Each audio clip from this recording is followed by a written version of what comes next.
중국 내지 선교의 개척자인 이 허드슨 테일러 선교사님이 1853년 중국을 향해서 배를 타고 고향인 영국을 떠나게 되었습니다.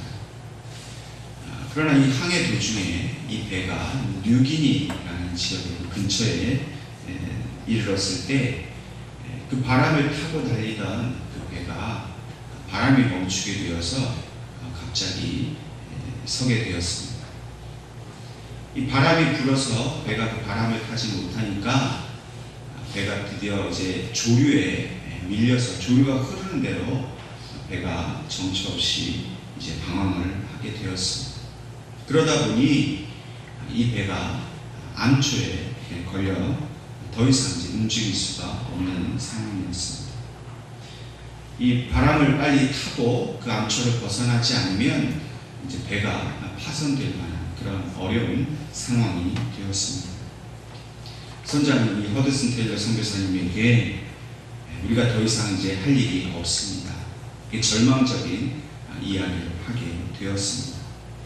그러자 허드슨 테일러는 이 선장에게 아닙니다. 지금부터 이제 우리가 진짜로 해야 할 일이 있습니다. 그렇게 말하고는 자신과 함께한 그 3명의 크리스천과 함께 선실로 들어가서 기도를 하기 시작했습니다. 얼마쯤 시간이 지나고 나서 허드슨 테일러가 그 선실에서 나와서 선장을 찾습니다. 그리고 그 선장에게 이제 돛을 올리라고 말을 합니다. 그러나 선장은 하나님을 알지 못하는 그런 사람이었기 때문에 이 허드슨 테일러의 말을 거부했습니다. 바람도 하나도 없는데 지금 돛을 올려서 무엇하겠느냐 하는 것이었습니다. 그런데 그때에 갑자기 바람이 불어오기 시작을 합니다. 그래서 선장과 선원들은 급하게 돛을 올렸고 바람은 이 허드슨 테일러가 탄 배가 더 이상 암초에 걸려서 넘어지지 않도록 그렇게 그곳을 벗어나게 하였고 무사히 중국에 그 배가 도착하게 되었습니다.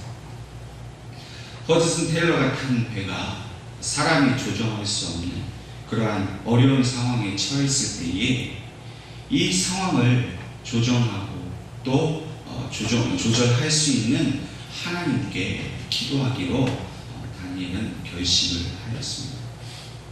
이 허드슨 테일러의 이 믿음의 결단이 없었더라면 아마 그 배는 영원히 바닷속에 가라앉았을지 모릅니다. 그러나 한 사람, 그 믿음의 사람의 그 위대한 결단 앞에 하나님의 역사는 중국을 바꾸게 하시는 것입니다. 때때로 우리는 우리 인생 가운데에 우리가 컨트롤할 수 없는 그런 상황을 만나게 됩니다. 아무리 이 사람을 찾아보고 저 방법을 궁리해봐도 도무지 내 힘으로 내 능력으로는 바꿀 수 없는 그런 문제에 직면하게 됩니다. 사람이 그렇게 컨트롤할 수 없을 때 그 상황을 컨트롤하실 수 있는 하나님께서 그 일들을 조정해 가신다면 분명 그 문제는 해결된다는 사실을 우리는 잘 알고 있습니다. 하나님께서 컨트롤 하시기만 하면 해결되지 않은 문제는 아무것도 없습니다. 그렇다면 이렇게 허드슨 테일러의 그 경우에서처럼 정말로 하나님께서 그 상황을 컨트롤 하실 수 있도록 우리가 취해야 하는 태도는 무엇입니까? 그것은 바로 허드슨 테일러처럼 우리의 마음을 하나님께 온전히 정하는 일입니다. 흔히 우리들은 마인드 컨트롤이라는 말을 씁니다. 그 말은 무슨 뜻입니까?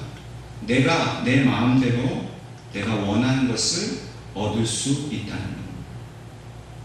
자기 마음을 다스리고 자꾸 좋은 생각을 하고 긍정적인 생각, 희망적인 생각을 하면 자기 문제를 해결함 받을 수 있다라고 생각하는 것입니다.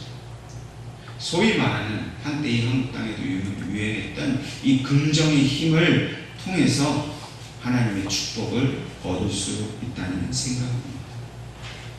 그러나 이 긍정의 힘이라는 이 생각의 바탕 속에는 내가 내 문제에 대해서 주인이 되는 것입니다. 나만 잘하면 내가 긍정의 힘을 생각을 하면 하나님도 움직일 수 있다. 하나님의 계획이나 뜻을 바꿀 수 있다라는 생각이 그 바탕에 깔려 있는 것입니다. 정말 그렇습니까? 내가 내 마음 잘 다스리고 내가 뜻을 잘 내가 가지면 정말 하나님까지도 움직일 수 있습니까? 성경은 오히려 반대로 이야기합니다. 물론 우리가 그 긍정적인 사고방식을 가지는 것, 이것은 매우 중요합니다. 그러나 좀 더 정확하게 이야기하면 우리 안에 있는 부정적인 생각을 버리는 것이 1차적인 성경의 가르침을 우리는 알아야 합니다. 우리가 무한 긍정으로 산다고 해서 되는 게 아니라 오히려 그 긍정을 방해하는 부정적인 생각들을 버려야 긍정할 수 있다는 겁니다. 그 부정적인 생각은 어떤 생각을 이야기합니까? 그것은 바로 세상이 주는 생각입니다. 물질주의적 생각입니다. 능력주의적 생각입니다. 마귀가 주는 생각들, 즉 하나님의 뜻과 반대되는 그 모든 생각들이 바로 부정적인 생각입니다. 이 생각을 버리지 않으면 결단코 긍정적인 삶을 살 수가 없는 것입니다. 우리 그리스도인들의 긍정적인 사고는 과연 어디에서 나와야 하겠습니까? 그것은 자기 부정, 자기 부인에서 나오는 것입니다. 주님의 가르침은 분명 우리가 자기 자신을 부인하고 주님의 자기 십자가를 지고 주님을 따르라고 말씀하십니다. 자기를 부인해야 할 그 모습이 어떤 모습입니까? 세상에 속해 있는 자기의 그 죄의 모습. 겉으로는 우리가 신실한 그리스도인처럼 보이지만 우리 속에 감추어 놓은 그 정욕과 탐욕의 마음들, 이 모습들, 이것을 부정하고 이것을 부인하는 것이야말로 참된 긍정을 향한 첫걸음인 것을 우리는 알아야 합니다. 예수님께서 지신 그 십자가, 무엇을 의미합니까?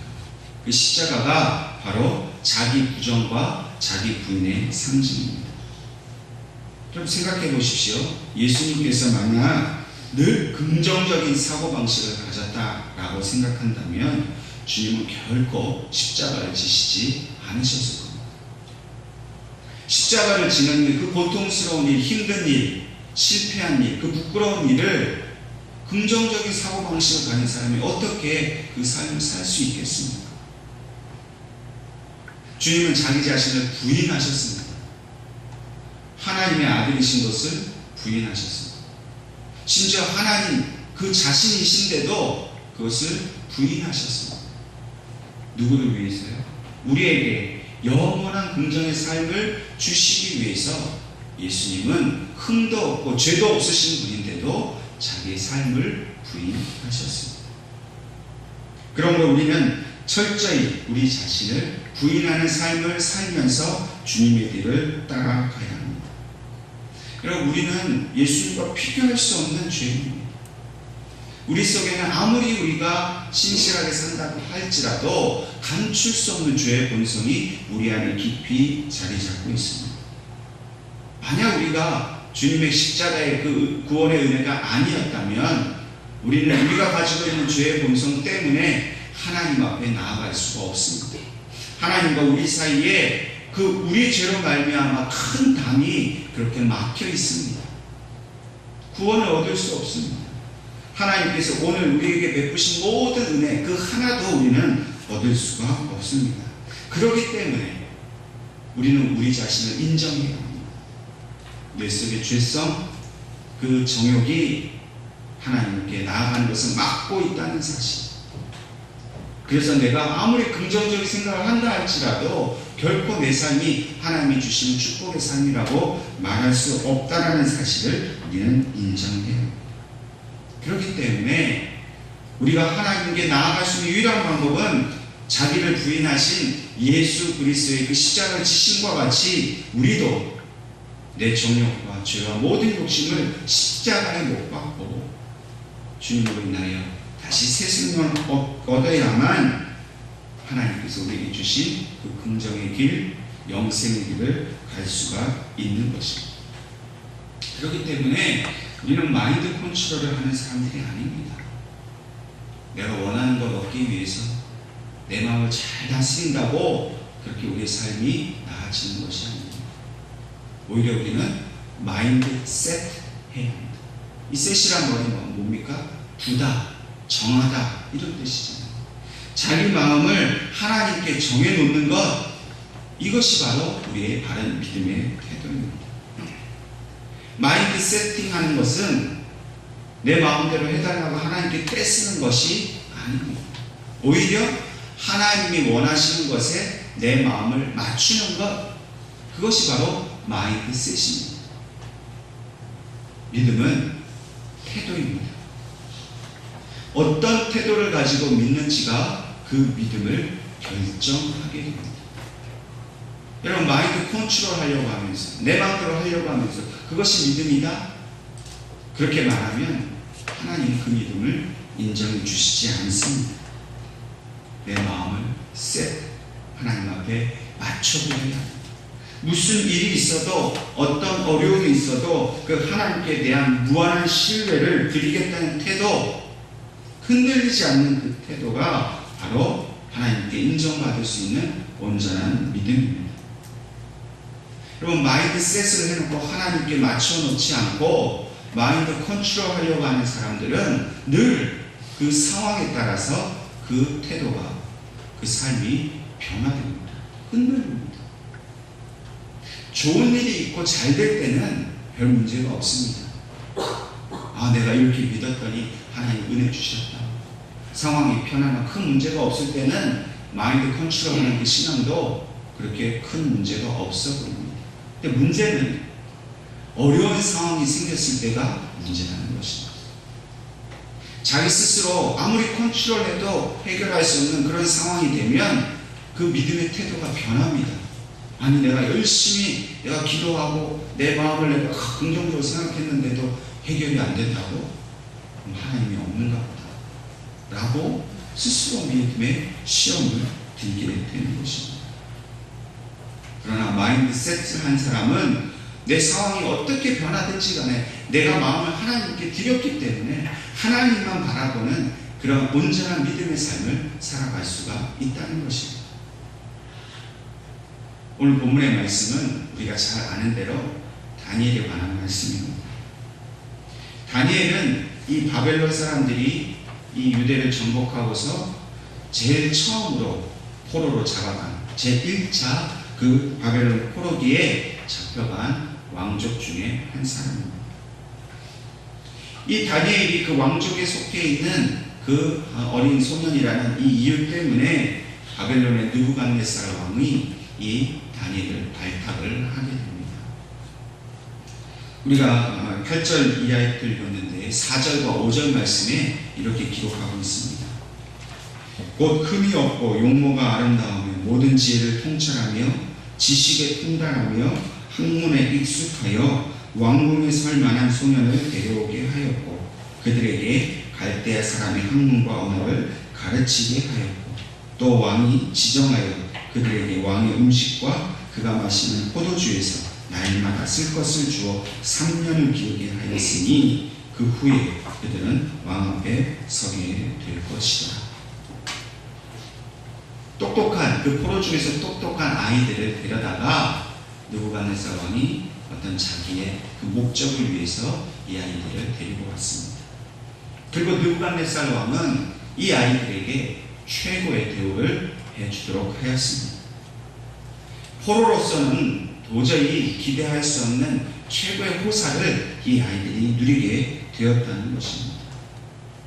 그러나 이런 목적이 있습니다. 다니엘과 그 유대 소년들에게 이러한 호의를 베풀므로 인해서 하나님의 백성인 이 다니엘을 세속 나라인 바벨론의 사람으로 변화시키려는 그러한 술책이 담겨 있습니다. 또 이 아이들을 바벨론 그 왕궁에서 데리고 있음으로 해서 그 부모들이 어떤 반란을 꾀하거나 다른 마음을 먹지 못하도록 일종의 볼모로서 그 아이들을 잡아주려는 그런 의도가 담겨 있었던 것입니다. 그렇기 때문에 이 바벨론 왕은 그냥 좋은 뜻으로만 이 아이들을 왕궁에 데려온 것이 아니라 자기의 그 정치적인 목적을 이루기 위해서 아주 적극적으로 이 아이들을 바벨론화 하려고 하였던 것입니다. 그래서 그들에게 행하는 것 중에 첫 번째가 바로 그들의 언어와 학문으로 다니엘과 그 아이들을 변화시키려고 하였습니다. 갈대아 사람의 학문과 언어를 가르쳤습니다. 이 갈대아 사람 바벨론 왕국은 당대 세계 최고의 그 국가였습니다. 그들의 언어와 학문을 배운다는 것은 세계 최고가 된다는 것을 의미하는 것입니다. 두 번째로는 음식으로 그들의 변화시키려고 하였습니다. 왕의 진미와 포도주를 먹이게 하였습니다. 왕이 먹는 음식, 포도주는 세계 최고의 것입니다. 여러분, 사람 입맛 바꾸는 게 얼마나 어렵습니까? 한번 길들여진 입맛을 바꾸는 건 매우 어렵습니다. 근데 입맛을 한번 바꾼다는 것은 그 사람의 문화나 습성 모든 걸 바꾼다는 것입니다. 여러분, 음식이 바뀌면요, 삶의 그 방식도 바뀌어집니다. 생각이 바뀌어집니다. 단지 그 아이들에게 좋은 음식을 먹이겠다는 게 아니라 그 아이들의 그 어려서부터 배어있는 모든 습관들을 바꾸겠다는 뜻입니다. 마지막으로 더 무서운 것은 이름과 그의 신앙을 바꾸려고 했다는 겁니다. 7절 말씀을 보면 환관장은 다니엘의 이름을 벨드사살이라 이렇게 바꾸었습니다. 또 그 친구들인 하나냐와 미사엘과 아사랴의 이름을 사드락과 메삭과 아벤느고의 이름을 바꾸었습니다. 여러분, 우리는 이 창시 계명에 대한 아주 슬픈 역사를 우리 민족도 가지고 있습니다. 하나님께서 주신 이 조상을 통해 주신 이름을 일본 사람들의 이름으로 바꾸었을 때 우리는 얼마나 고통스러워했습니까? 더 이상 한국말을 쓰지 못하고 일본어만 써야 했던 그 상황을 우리는 경험했습니다. 모든 것을 그 뼛속까지 다 바꾸겠다는 것이 바로 이 바벨론 왕의 그런 목적이었습니다. 이렇게 치밀하고 이렇게 아주 정교하게 모든 면에서 이 아이들을 완전히 바벨론 사람으로 만들려고 하는 이 바벨론 왕의 조치를 누가 거부할 수 있겠습니까? 우리 같으면 미국 대통령이 우리 아이들을 아무 이유 없이 데려다가 영어 가르쳐주고 미국 최고의 대학, 우리가 뭐 이름만 대면 알만한 그런 대학에 공짜로 입학을 시켜줘서 공부시켜준다면 얼마나 좋은 일이겠습니까? 거기다가 백악관에서 미국 대통령과 늘 식사를 같이 하고 또 미국에서 시민권을 주고 또 미국식 이름을 주어서 세계 최고의 인재가 되게 해주겠다. 만약 그런다고 하면 여기 계신 여러분 가서가 어떻게 하겠습니까? 아마 할렐루야를 하루에도 수백 번 외칠 겁니다. 내 자식을 이렇게 세계 최고의 인재로 키워준다는데 여러분, 그 거부하기가 쉽겠습니까? 아무도 거부 안 할 겁니다. 그런데 다니엘은 그것을 거부했어요. 오늘 본문의 말씀을 통해서 다니엘은 하나님께 뜻을 정하고 그 왕이 주는 음식으로 자기 자신을 더럽히지 않기로 하나님 앞에 마인드셋을 한 것입니다. 이 아이가 어려가지고 바벨론 왕이 지시한 것이 무엇인지 몰라가지고 철이 없어서 그렇게 했을 거예요. 세계 최고가 되는 일, 그것을 분명히 알고 있었습니다. 그러나 다니엘은 무슨 일이 있어도 하나님을 기쁘시게 하는 삶을 살아야겠다는 그 믿음의 태도를 가지고 있었습니다. 물론 다니엘에게는 선택의 여지가 없었습니다. 포로이기 때문에 선택의 자유가 전혀 없었습니다. 왕의 명령을 거부한다는 것은 곧 죽음이라는 사실을 이 아이는 알고 있었습니다. 바벨론에서 성공하는 것, 눈 한번 질끈 감고 시키는 대로 하면 최고가 될 수 있었습니다. 근데 이 어린아이가 뭘 알았는지 내가 성공하고 최고가 되기보다는 하나님이 주신 이 고귀한 나를 더럽히지 않고 이방인의 음식, 그 왕의 음식은 제사에 그 이방신에게 드렸던 제사에서 나온 그 음식들인 걸 이 아이가 알았기 때문에 하나님께 대한 자기의 순수한 신앙을 지켜야 한다는 사실로 뜻을 정하였던 것입니다.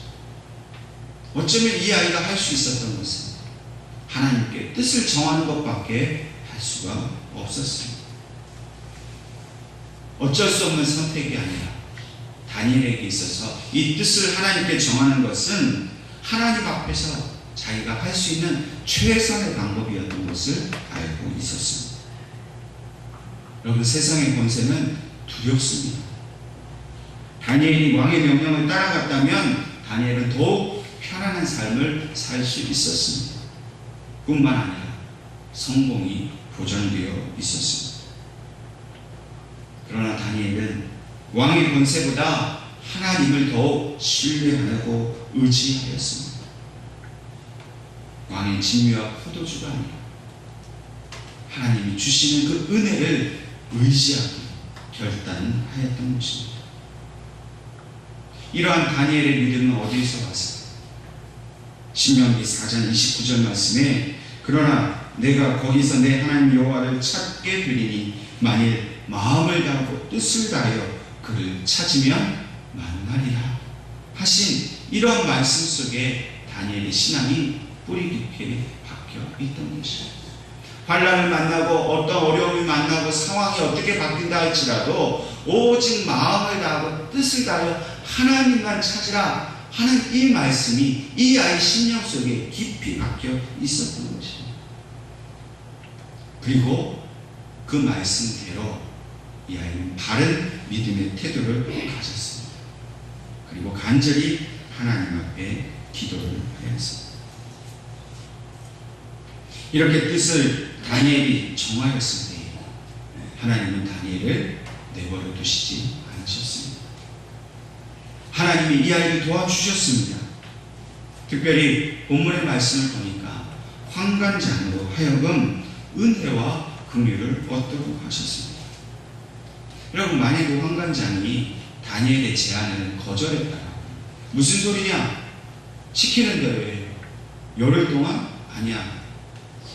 나는 확신할 수 없어 라고 이야기를 했다면, 이 열흘의 기회를 주지 않았다면 다니엘은 어떻게 됐겠습니까?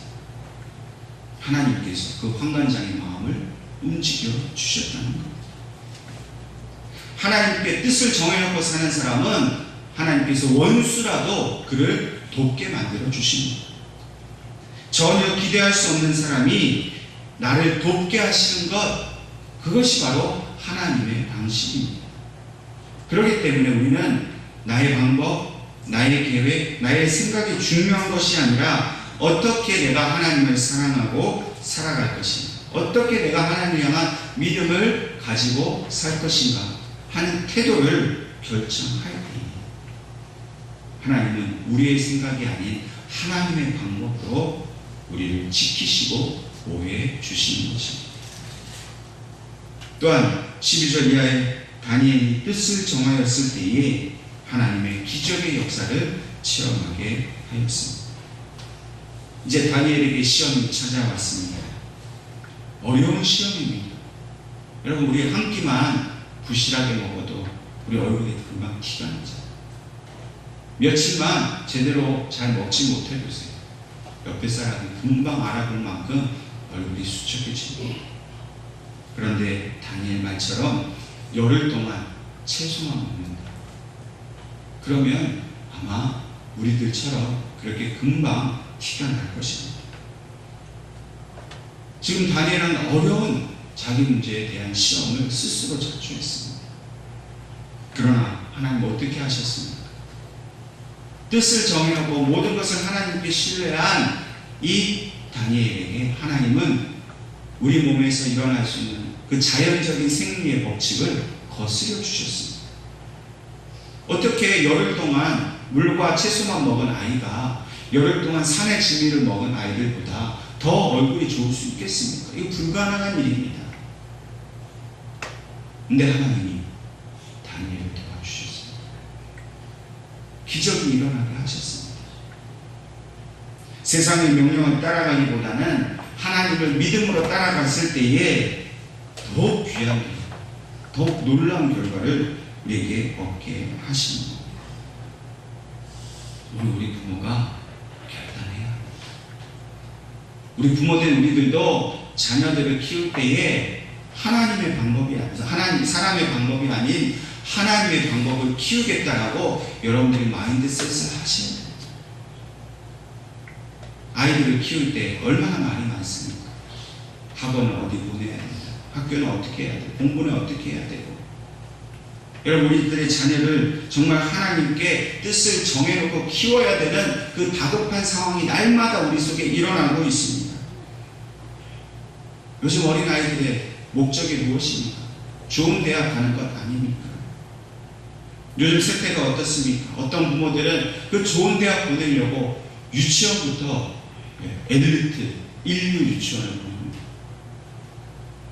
그리고 초등학교, 특목중학교, 특목고등학교, 그게 유일한 목표예요. 그래야 좋은 대학 갈 수 있다. 그래서 대치동 어디로 사교육을 찾아서 이리 떠들고 저렇게 떠듭니다. 그럼 그것 자체를 제가 나무라는 것은 아닙니다. 좋은 대학을 가야지. 또 대학을 졸업하면 이제는 또 취직이 걱정입니다. 무조건 대기업입니까? 무조건 평안한 직장, 교사, 공무원, 약사, 그런 직업 하지 말라는 것이 아닙니다. 저는 많은 아이들이 그런 좋은 직업들을 갖기를 간절히 바랍니다. 그러나 중요한 것은 태도입니다. 그 아이들이 성공하고 잘 돼서 뭘 할 거냐는 겁니다. 그저 돈 잘 벌어서 나 노예 애들 용돈 많이 주고 그냥 어디 가서 꿀리지 않고 내 아이가 대기업에 다닌다, 공무원이라고, 그리고 그냥 자랑하기 원해서 말은 우리가 잘하죠. 그 아이의 미래를 위해서. 여러분, 정말 그 아이의 미래를 위한다면 하나님께 뜻을 정하도록 그 아이를 양육해야 합니다. 정말 그 아이의 미래를 걱정하십니까? 그럼 그 아이가 하나님의 뜻대로 살도록 말씀으로 양육해야 합니다. 말씀으로 양육하다 보면 하나님이 도와주십니다. 여러분, 이 다니엘은 끝내 총리가 됩니다. 근데 이 총리가 되는 과정을 보십시오. 바벨론 왕의 제안을 따랐기 때문에 총리가 된 게 아닙니다. 오히려 그것을 거부하고 하나님께 뜻을 정했을 때 하나님께서 이 아이에게 꿈과 환상을 주셔서 그 꿈을 해석하는 능력을 주셔서 결국 바벨론의 총리가 되게 하셨습니다. 어떻게든 결과가 똑같다고요? 아닙니다. 결과는 같은지 모르지만 진짜 결과는 다릅니다. 여러분, 세상에서 잘된 결과는 세상에서밖에 유효하지 않습니다. 진정한 결과, 삶의 결과는 어디에서 만납니까? 주님 오신 그 심판날에 만납니다. 그럼 더 멀리 보셔야 돼요. 지금 아이가 잘된 거 너무 축복하고 정말 감사할 일입니다. 그러나 그 아이의 영혼이 잘 되기 위해서는 우리가 그러한 것을 양보할 수 있어요. 하나님께 맡겨드려야 합니다. 그러한 믿음의 결단이 없으면 우리의 아이들은 늘 공부에 치여서, 대학에 치여서, 성공적인 삶에 치여서 아마 날마다 죽고 싶은 마음을 벗어버리지 못할지도 모릅니다. 하나님께 뜻을 정하여 들으십시오. 여러분들의 가정이 하나님께 뜻을 정하는 가정이 되기를 원합니다. 여러분들의 자녀가 어려서부터 다니엘처럼 시키지 않아도 어려운 일 만났을 때 하나님께 무릎 꿇고 기도하고 하나님의 방법을 간구하고 그런 다니엘과 같은 아이들이 되기를 원합니다. 뜻을 정하십시오. 하나님이 반드시 도와주십니다.